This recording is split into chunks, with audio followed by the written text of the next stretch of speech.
تو اتنا جو کام آپ نے ماشاءاللہ سے کیا، تو جاپان کا ایکسپیرینس لوگوں کے ساتھ شیئر کریں تاکہ ہمارے سامعین کو اس میں بہت سی چیزیں سیکھنے کو ملیں گی. ایک تو آپ ایکسپیرینس کو ایبزارب کیسے کرتے ہیں، میرے لیے یہ بھی ایک چیز بہت جاننا ضروری ہے، کیونکہ ہم دنیا ٹریول کرتے ہیں، ملکوں جاتے ہیں، گھومتے پھرتے ہیں، اب تک پینڈیمک سے پہلے تک.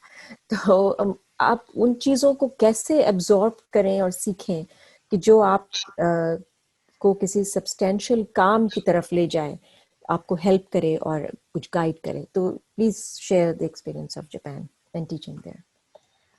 دیکھیے، میں نے عرض کیا آپ سے کہ سوسائٹی میں اگر ہم ایک دوسرے سے کا احترام کریں گے جی.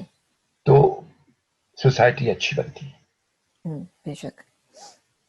اور ذاتی طور پہ میں سمجھتا ہوں، میں اس نتیجے پہنچا ہوں کہ اگر آپ میں عجز ہے، اگر آپ اپنے کو بہت کچھ سمجھتے ہیں، زیادہ سمجھتے ہیں، تکبر ہے، تو وہ آپ کے کام نہیں آئے گا. بے شک. دیکھیے، عجز میں یہ ہے کہ عجز جو ہے وہ چیزوں کو اپنے اندر لینے کی کوشش کرتا ہے، کیونکہ میں سمجھتا ہوں کہ میں کمتر ہوں، میں اتنا زیادہ اہم نہیں ہوں، مجھے اتنا زیادہ لمبا عرصہ نہیں رہنا ہے، میں اتنی زیادہ خوبیوں کا مالک نہیں ہوں، میں اتنا طاقتور نہیں ہوں. یہ سب باتیں حقیقت ہیں، لیکن لوگ نہیں سمجھتے. دیکھیے نا، ہم اتنے طاقتور نہیں ہیں، یہ پتہ ہے، سب کو معلوم ہے.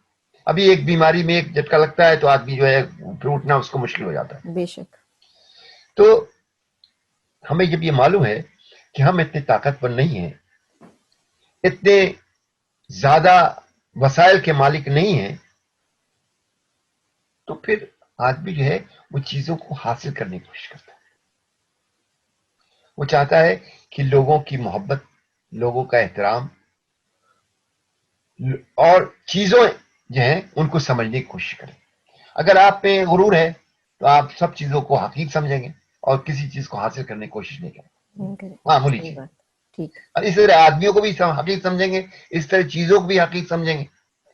تو یہ بہت تھوڑا سا فرق ہے کہ انفیریٹی کمپلیکس میں اور اپنے کو کمتر سمجھنے میں تھوڑا سا فرق ہے. اگر آپ اس انفیریٹی کمپلیکس میں مبتلا ہو گئے تو پھر خراب بات ہے. بے شک. پھر آپ ہر چیز کو آپ سمجھیں گے کہ بہت اچھی ہے، چاہے اچھی ہو یا نہ ہو. لیکن انفیریٹی کمپلیکس میں نہیں جائیں. انفیریٹی کمپلیکس نہیں ہے، بلکہ یہ ہے کہ آپ چیزوں کو سمجھنا چاہتے ہیں. مثال کے طور پہ میں جاپانی لٹریچر پہ کام کرتا ہوں. جی. اب میں نے اس سے پہلے کتنے لوگ گئے.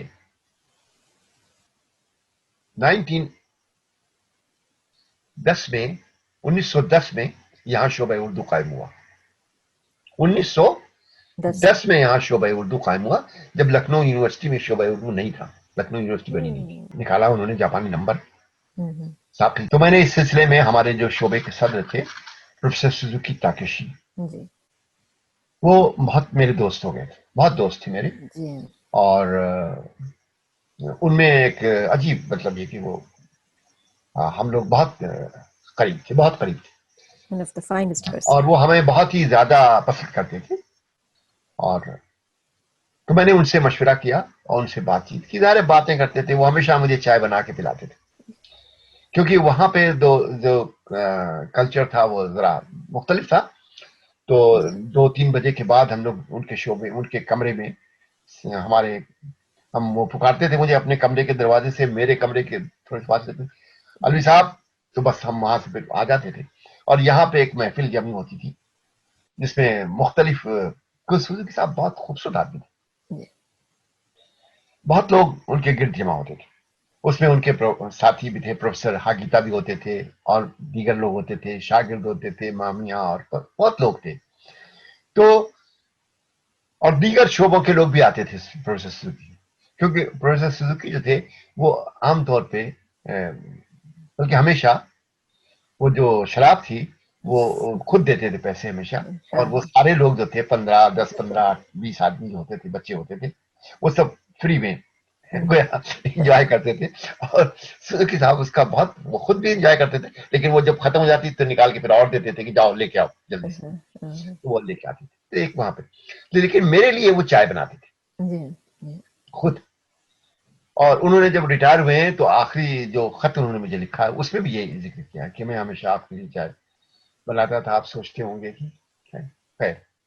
تو وہ سوزوکی صاحب تو انہوں نے مجھ سے کہا کہ آپ جاپانیز کلاسکس کا آپ ترجمہ کریں اگر تو آپ بہت اچھا رہے گا.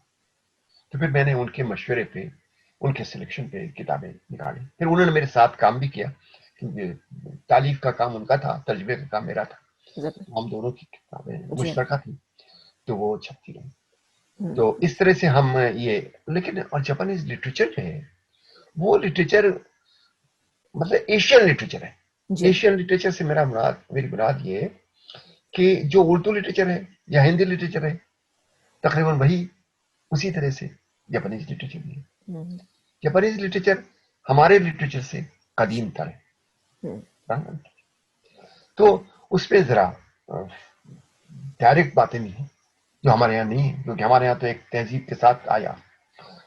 تو ایک خوبصورت لٹریچر ایک خوبصورت چیز جو آپ کے جیسی ہے اگر آپ اس کو لے آئیں اپنی زبان میں تو یہ کتنا اچھا ہو. اور میں نے یہی کیا کوشش کی کہ وہ اس کو اس طرح سے اپنی زبان میں لے آئیں. اور کچھ چیزیں ہم نے اپنی جیسے غزل ہے غزل کے بارے میں نے وہاں پہ لکھا. کتاب لکھی تو ان کے یہاں پہ وہ کتاب چلی.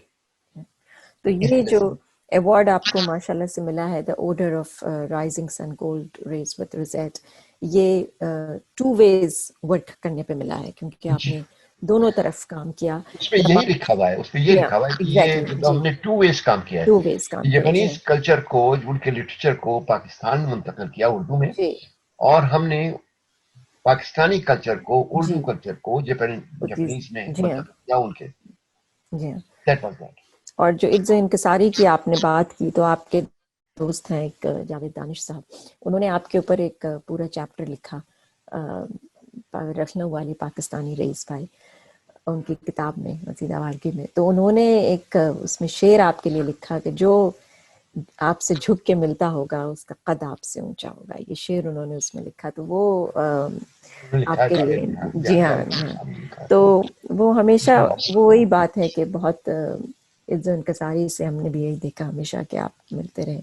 اور وہی میرا خیال ہے کہ درخت کی اونچائی جو ہے نا وہ جتنا بینڈ ہو سکتا ہے وہ اتنا ہی اونچا پھر چلا جاتا ہے. ہاں نہیں آپ اچھا ایک بات اور بھی ہے کہ آپ اگر پڑھتے رہیں گے نا جی تو آپ اپنے قد کا اندازہ خود ہی کرتے رہیں گے. جب آپ شیکسپیئر کو پڑھیں گے میر تقی میر کو پڑھیں گے غالب کو پڑھیں گے کواباتا کو پڑھیں گے تو آپ لگے کہ آپ تو کچھ بھی نہیں ہے بھائی. آپ کچھ بھی نہیں خواہ مخواہ ایسے شور کریں لوگ آپ کی تعریف کریں تو کبھی کبھی حیرت ہوتی کہ اچھا بھائی میری بھی تعریف ہو سکتی ہے. جو ایسے لوگ موجود ہیں دنیا میں جیسے کیسے آپ بتائیں تو ان لوگوں کی موجودگی میں اب پریم چند کی موجودگی میں سمجھا تو آپ کیسے کریں گے کیا کریں گے. تو یہ صورتحال جو ہے نا تو ہمیں معلوم ہوتا ہے کہ ہمارا قد کیا ہے. ہم اسی قد میں رہتے ہیں. بہتر یہی. یہ تو کشف نفسی ہے. تو جب آپ لکھنا شروع کرتے ہیں تو کیا ترجیحات آپ رکھتے ہیں اپنے سامنے ٹرانسلیشن کے لیے فار ایگزامپل میں نئے لکھنے والوں کے لیے تھوڑا سا ترجمہ جو ہے وہ ایک مشکل کام ہے. مشکل کام اس لیے ہے کہ ترجمے میں صرف لفظوں کو آپ ترجمہ نہیں کرتے بلکہ کہا بھی جاتا ہے کہ ترجمہ ہو ہی نہیں سکتا. شاعری کا ترجمہ ہو نہیں سکتا یہ کہا جاتا ہے لیکن ہو بھی جاتا ہے. تو اس میں صرف یہ ہے کہ آپ لفظوں میں چونکہ لفظوں کے شیڈز بہت ہوتے ہیں اور آپ کو یہ دیکھنا پڑتا ہے کہ یہ شاعر یا ادیب کس شیڈ کے ساتھ کس پہلو کے ساتھ کس رخ کے ساتھ اس لفظ کو استعمال کر رہا ہے. اگر آپ وہ رخ سمجھ جائیں اور جس زبان میں آپ ترجمہ کر رہے ہیں اس رخ میں اس زبان میں وہ رخ موجود ہے جی اور آپ اسی لفظ کو استعمال کریں، جی یعنی آپ اس زبان کو بھی اچھی طرح جانتے ہیں تاکہ آپ اس رخ کو استعمال کر سکتے ہیں، تب آپ کس کا مطلب ہے آپ اس ترجمے کا حق ادا کریں. لیکن اگر آپ، دوسری بات یہ کہ آپ کو معلوم ہونا چاہیے کہ ترجمہ بہت دفعہ ایسا ہوتا ہے، میں نے کئی مرتبہ دیکھا کہ بہت سے یورپینس نے انگریزی میں ترجمہ کیا ہے جاپنیز کا، جی جی جی لیکن بہت ترجمہ ہے اور ہمیشہ ہوتا ہے. لیکن کئی بار میں نے دیکھا ہے کہ وہ کہیں کہیں کم و بیش کر جاتے ہیں. اور کم و بیش کیوں کر جاتے ہیں؟ اس لیے کہ انہیں جاپنیز کلچر کے ڈیپتھ کا اندازہ نہیں ہوتا. اندازہ نہیں. تو آپ نے ٹریول کیا اندرون شمال کا تنگ راستہ لکھتے ہوئے، تو اس کے بارے میں بتائیے، کیونکہ یہ جو آپ بتا رہے ہیں یہ بہت محنت کا کام تھا کہ جو آپ نے کیا. تو ترجمہ it's not like the translation of the words. ترجمے میں آپ کو پورا ایک جو ایتھوس ہے اس کا ویلیو جو ہے، اس کے پیچھے کیا فلیور ہے، کیا تھاٹس تھیں، کیا تھاٹ پروسیس تھا اس شاعر کا جب انہوں نے لکھا، وہ کس جگہ پر موجود تھے، اس جگہ کا کیا ایمبیانس تھا. یہ ساری چیزیں میٹر کرتی ہیں کہ جب ایک شعر سامنے آتا ہے یا ایک نظم یا ہائیکو سامنے آتی ہے. تو وہ ٹریول بتائیے ذرا، کیوں آپ نے کیا، دیکھیے کیوں وہ ضرورت پڑی. کتاب جو ہے وہ بڑی اہم کتاب ہے. اس کا نام ہے اوکونو ہوسومیچی، جی یعنی شمال کا تنگ راستہ. جی یہ متسو بشو شاعر ہیں جو ہائیکو کے اولین شاعر سمجھے جاتے ہیں. جی یہ ان کی کتاب ہے، بلکہ کتاب یوں سمجھیے کہ یہ ان کی ڈائری ہے. انہوں نے کوئی 1689 میں کچھ ایسے جی یہ سفر کیا، اور یہ تقریباً سفر جو ہے وہ 2400 کلومیٹر پہ. او جی ہاں، 2400 کلومیٹر. مائل سمجھ لیں، اس زمانے میں تو مائل ہوگا تو 2000 میل کا سفر جی سمجھ لیا. جی جی جی تو جاپان کے اس سرے سے اس سرے تک. اب اس زمانے میں آپ 17ویں صدی میں غور کریں کہ جاپان کیا ہوا. جنگل، پہاڑ، جی نہ کوئی ٹرین بھی نہیں تھی، کوئی بس بھی نہیں تھی، کوئی پل بھی بہت کم تھے، دریا بھی بہت تھے، اور یہ شنکانسن اور یہ سب چیزیں جو تھیں اس زمانے میں تو نہیں تھی. نہیں اور تھی. جہاز، ہوائی جہاز کا تو سوال نہیں پیدا تھا. تو اب ان کے پاس ایک راستہ پیدل چلنے کا تھا. ایک راستہ یہ تھا کہ کسی گھوڑے پہ وہ جائیں، جو گھوڑا جہاں سے مل جائے، اور پھر دریا عبور کرنا ہے تو کشتی پہ بیٹھے. تو عام طور پہ یہ 3 طریقے تھے جس پہ انہوں نے یہ 2000 کلومیٹر سفر کیا. اور وہ یہ کرتے تھے کہ جاتے تھے تو مندروں میں رکتے تھے، دیکھتے تھے، اور ان کی تاریخی اہمیت کا جائزہ لیتے تھے، اور پھر راستے میں ہائیکو کہتے تھے. بیوٹیفل. اب وہ جنگل، بیابان، پہاڑیاں، پھول کھلے، جھرنا سمجھا، بہ رہا ہے. کبھی بہار ہے، کبھی خزاں آ رہی ہے، راستے میں سب کچھ ہو رہا ہے. تو اس میں وہ کہتے تھے اب دریا پار کر رہے ہیں، دریا تیز ہے، بارش کا زمانہ ہے، دریا، اس میں دریا میں کیسے. تو پھر وہ اس پہ نظم ہائیکو لکھتے تھے.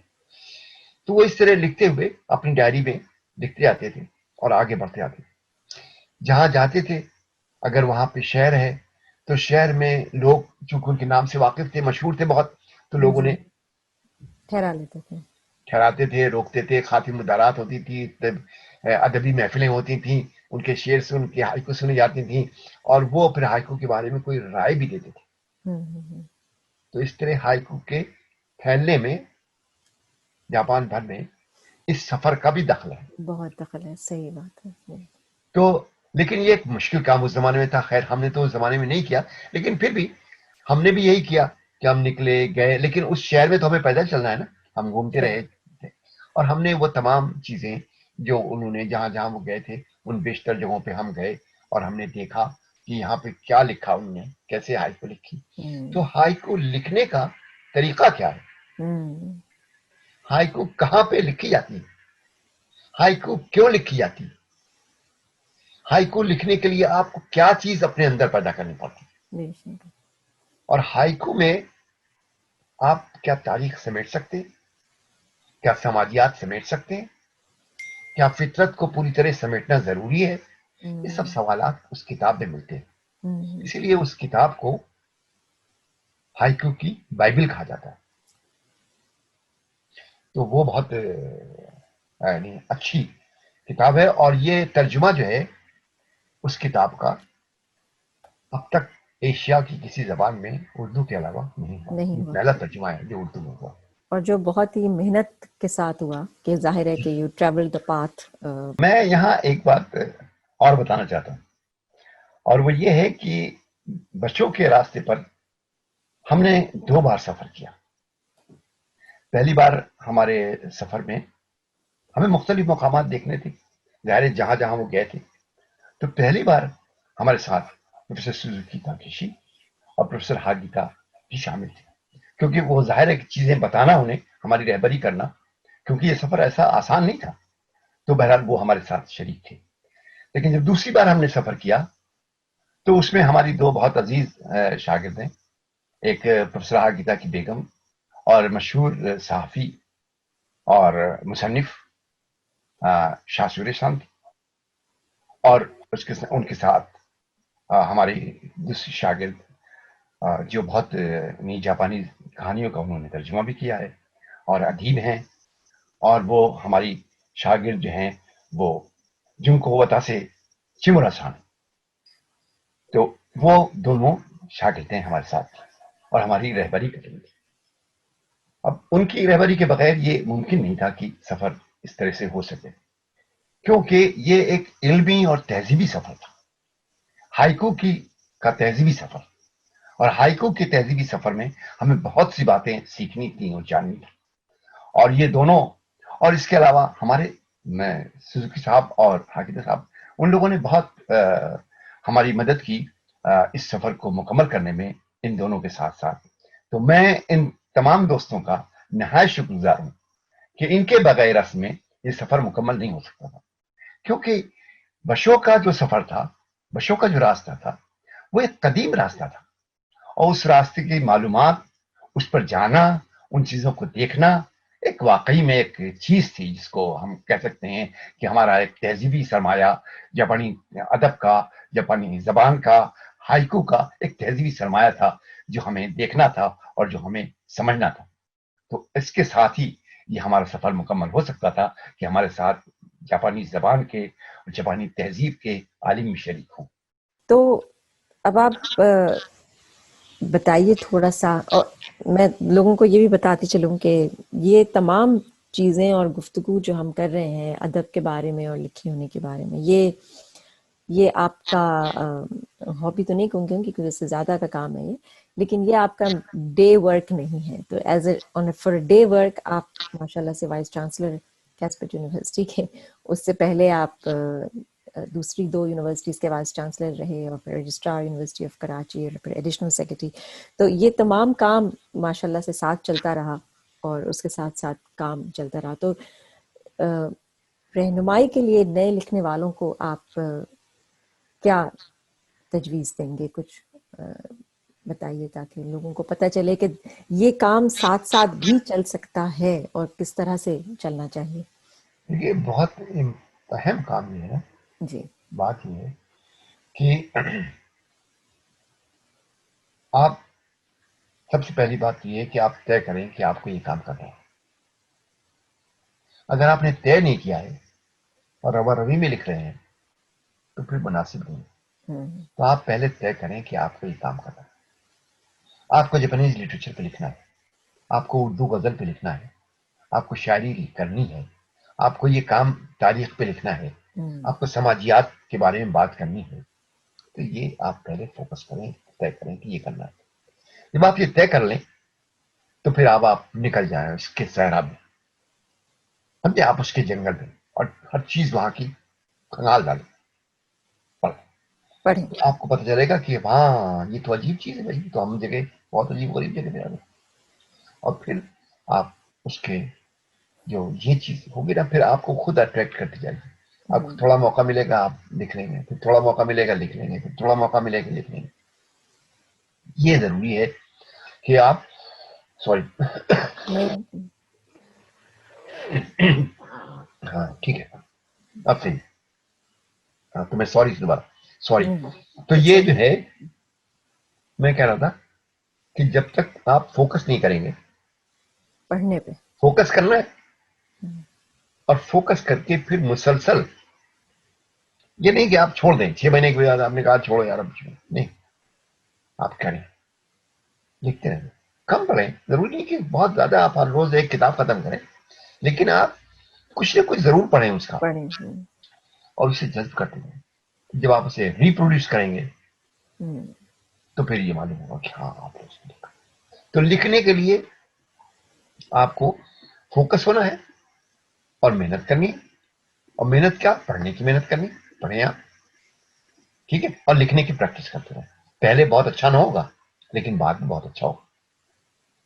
اس لیے بہت بہت شکریہ. تو اب آخر میں درخواست کروں گی پروفیسر صاحب آپ سے کہ آپ کچھ اپنا کلام پیش کریں تھوڑا سا ہمارے سامعین کو ایز اے ٹریٹ. اچھا تو ایک غزل کے چند شعر میں عطا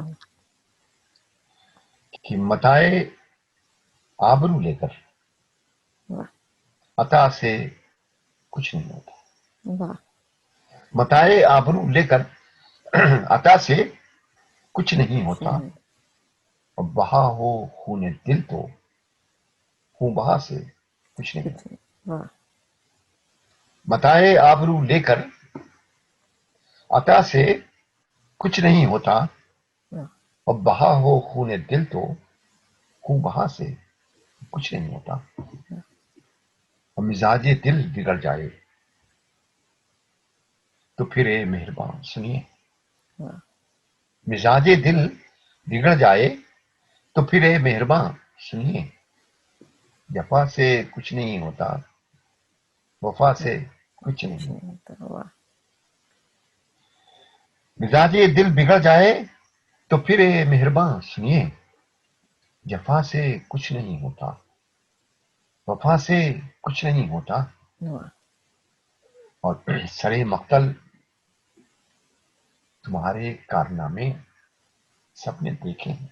واہ سرے مقتل تمہارے کارنامے سب نے دیکھے ہیں. سرے منبر بہت آہو بکا سے کچھ نہیں. کچھ نہیں.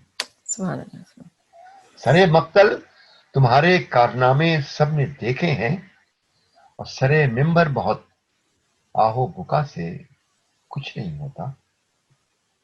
شیر سنیے کہ زباں کھل جائے تو سب بندشیں بے سود ہوتی. اللہ. فائنل زباں کھل جائے تو سب بندشیں بے سود ہوتی. اور قدم اٹھ جائیں تو زنجیر پاس سے کچھ نہیں، کچھ نہیں، کچھ نہیں. واہ بہت بہت خوبصورت نظم ہے اور بہت آج کل یاد فیوریٹ ہے ہم سب کی. بہت شکریہ. ایک اور ایز اے فائنل ایک اور ہو جائے. دیکھیے ایک ہے غزل تازہ ہے لیکن وہ ابھی اس کا مطلع نہیں ہے، تو بغیر مطلع کی غزل ہے جی کہ ارشاد. بات پن دیکھ کے زندہ میں جنوں والوں کا. واہ بات پن دیکھ کے زندہ میں جنوں والوں کا. ہاتھ باندھے ہوئے دیوار کھڑی ہے پیچھے. ہاتھ باندھے ہوئے دیوار کھڑی تھی پیچھے.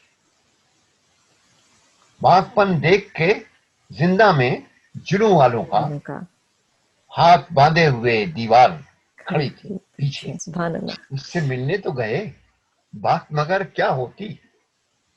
اس سے ملنے تو گئے بات مگر کیا ہوتی.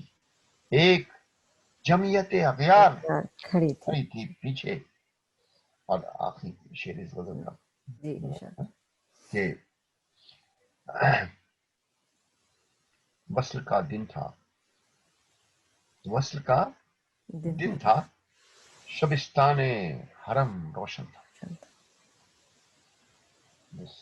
وصل کا دن تھا، شبستان حرم روشن تھا. وصل کا دن تھا، واہ، شبستان حرم حرم روشن تھا. روشن تھا. مڑ کے دیکھا تو شب تار تار کھڑی تھی. جی، واہ واہ واہ مڑ کے دیکھا تو شب تار کھڑی تھی. واہ، وصل کا دن تھا، شبستان حرم روشن تھا. مڑ کے دیکھا تو شب تار کھڑی کھڑی تھی. جی، سبحان اللہ، سبحان اللہ. رخصت ساتھ بیمار کھڑی تھی پیچھے. سبحان اللہ. ہاتھ باندھے ہوئے دیوار کھڑی تھی پیچھے. واہ، بہت بہت شکریہ بہت شکریہ، پروفیسر صاحب، بہت شکریہ. آپ کا بہت بہت شکریہ کہ آپ نے بہت بہترین سامعین کو مشورے بھی دیے اور سجیشنز بھی دیے، رہنمائی کی. اور میرے خیال سے جو جذبہ آج کے دور میں لوگوں کو چاہیے، اس سے کافی آپ کی باتوں سے میرے خیال ہے کہ وہ تھوڑا انکریج ہوں گے لوگ اور سیکھنے کی کوشش کریں گے. امید ہے کہ ہم سیکھتے رہیں گے. آپ کی آمد کا بہت بہت شکریہ. بہت شکریہ. Thank you very much. آداب. بہت شکریہ، بہت شکریہ، بہت شکریہ. آداب، آداب. Stay tuned for the next guest. Thank you so much. جب شہر خزاں میں آئے ہو، جب شہر خزاں میں آئے ہو، کچھ دور چلو تنہا تنہا، کچھ دیر سنو سناٹے میں کوئی نوحہ پیلے پتوں کا، کہیں تیز ہوا کے ہاتھوں سے گری سوکھی سہمی شاخوں سے. کچھ بات کرو دھیرے دھیرے، کچھ خاک اڑاؤ رستے کی، کچھ گرد سجاؤ پلکوں پہ، ذرا سر پہ بٹھاؤ سروں کو، پھر کھولو درد کے بستر کو، پھر اوڑھو چادر زخموں کی، پھر کھولو درد کے بستر کو، پھر اوڑھو چادر زخموں کی، پھر دیکھو اپنے سینے میں کوئی سرخ سی کوپل پھوٹی ہے، پھر دیکھو اپنے سینے میں کوئی سرخ سی کوپل پھوٹی ہے، پھر راکھ کرے دو یادوں کی کوئی چنگاری ہے چمکے گی، پھر اجڑی سونی گلیوں میں کہیں ڈھونڈو یار کا نقش قدم. جب شہر خزاں میں آئے ہو، کچھ دور چلو تنہا